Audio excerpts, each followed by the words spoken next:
Good AM, Sir Benji. Ito yung huli. Baka yung PD-120.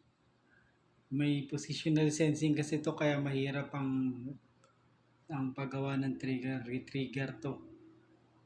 Pero okay naman siya ngayon. Mas maganda na kaysa nung unang dating. Nung unang dating hindi talaga to eh. Kasi may to eh, may hotspot. Yung mismo sa niyan. Kailangan ma-center mo pag di mo na-center. Pero maganda naman yung kinalabasan pagka-retrigger niya. Mas okay naman siya ngayon. Ito siya.